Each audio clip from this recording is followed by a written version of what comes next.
Most horrific natural disasters. Strongest waves ever caught on 4K camera 2023.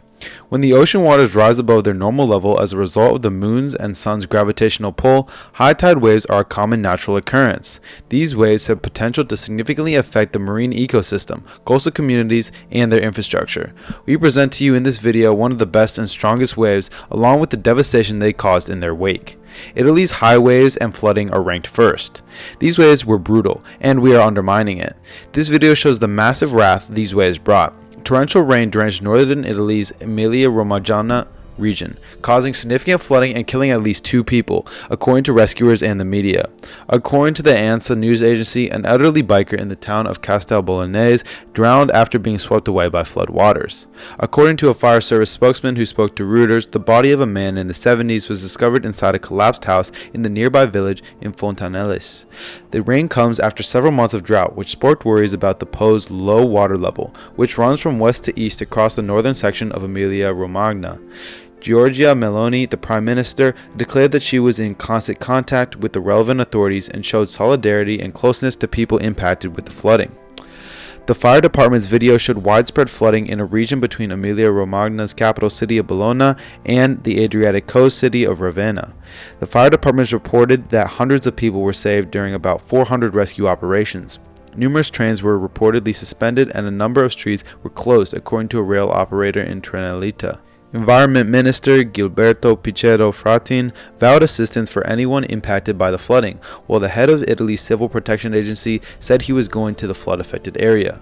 Furthermore, it is important to realize that the Emilia-Romagna region of Italy had floods due to a day and a half of constant rain, which resulted in the overflowing of riverbeds that had been left dry by the drought, killing at least 2 people. As reported, one person was killed by floodwaters while riding a bicycle in the province of Ravenna, while another person perished when a house was struck by a flood-caused landslide near Imola.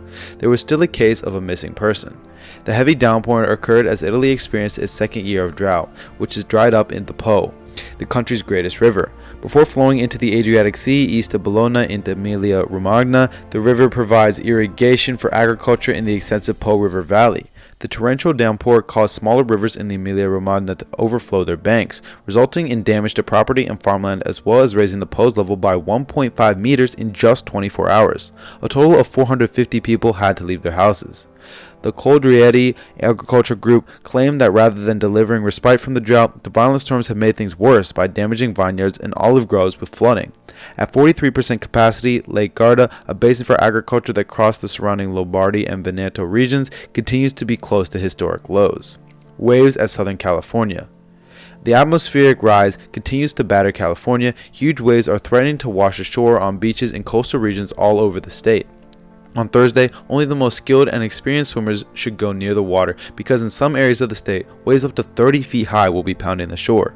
Eric Bolt, a meteorologist of the National Weather Service in Oxnard, declared that it was certainly a very dangerous time to be in the water.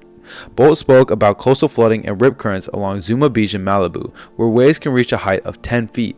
9-foot waves were breaking at Hermosa Beach. The NWS has issued warnings that waves of heights up to 22 feet will be seen in Ventura County, but the waves have not yet reached those potential peaks. Due to the heavy surf, the Ventura Pier was shut down. Further north, the waves grew even bigger. Laurel Bay and San Luis Obispo experienced waves as high as 12 feet. Strong waves pounding across the shore prompted Santa Cruz to evacuate and close its port.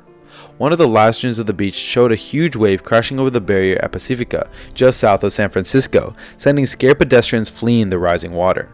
In Capitola, California, a portion of the city's pier collapsed in Monterey Bay, serving it to and obstructing access to businesses at the end of the pier. Santa Cruz County published a photo of the impassable pier. The Capitola Pier is a well-linked destination for tourists. Visitors frequently capture it in pictures adjacent to the vibrant pastel houses next to the Capitola State Beach. Californians were urged by meteorologists to exercise caution on the beaches.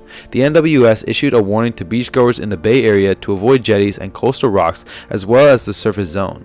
Large pieces of wood could be seen floating underneath the Seal Beach Pier, which had to be closed due to high surf. An oil platform worker's boat ramp was among the pier's damaged features. Before they can decide when to reopen the pier, city officials must evaluate the structure. While this was going on, large crowds flocked to the shore to take in the show, not just in Seal Beach but also in other coastal areas of Southern California.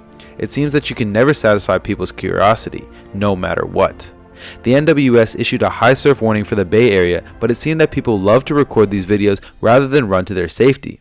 Folks, Mary is responsible. When she hears government warnings, she takes preventative measures and runs to safety and shelter. Be like Mary. Don't be taking selfies.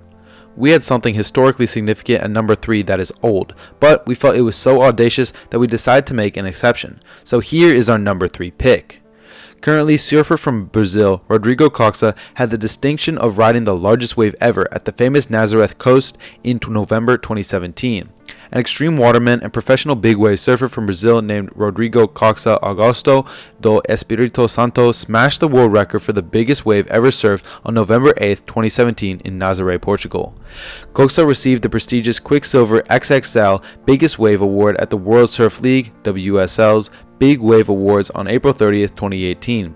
The Big Wave Awards in Santa Monica, California, recognized his wave as the largest wave ever surfed. With the largest wave ever surfed in the World Surf League's history, he currently retains the top spot in the Guinness World Records. On November 8, 2017, Coxa surfed the wave in the Portuguese village of Nazaré, in the Oeste region. The achievement was announced as the new world record. The wave's height of approximately 80 feet replaced the previous record of approximately 78 feet established in 2011 by Garrick McNamara, Coxa's coach. The surfer descended the 80-foot tall water wall by riding it. A scene with the wave dominating the screen is depicted in photos and videos recorded of Coxa during the Quicksilver XXL event. In one astounding snap, a gathering of onlookers and a red tower are dwarfed by the huge wave. If not for the white stripe left by his board, it would be nearly difficult to see Coxa, who is in the middle of a wave and appears more like an ant than a person. As he descends in the video, it appears as though the pounding waves would knock him off, yet he emerges through the clouds still standing. He broke the Guinness World Record for the largest wave surfed. Coxa's ride was caught on camera and instantly went viral, bringing him notoriety throughout the world and a slew of prizes, including the biggest wave honor at the 2018 World Surf League WSL Big Wave Awards. Coxa gave an emotional acceptance speech at the awards ceremony, adding, "I'm simply very happy. I'm very happy that all of my training over the past few years paid off." However, Coxa's world record-breaking ride wasn't without risks.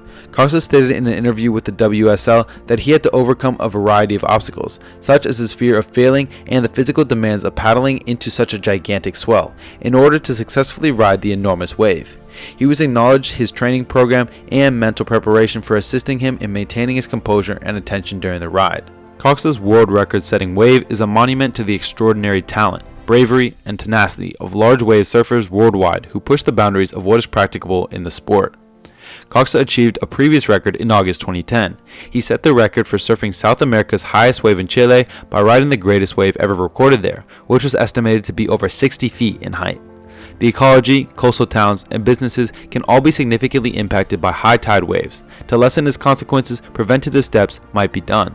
The impact of high tide waves can be diminished in a number of ways, including by constructing seawalls, elevating buildings, establishing buffer zones, and constructing offshore structures. Communities and governments must take measures to prepare for the effects of high tide waves since, as a result of climate change, they are likely to become more frequent and intense.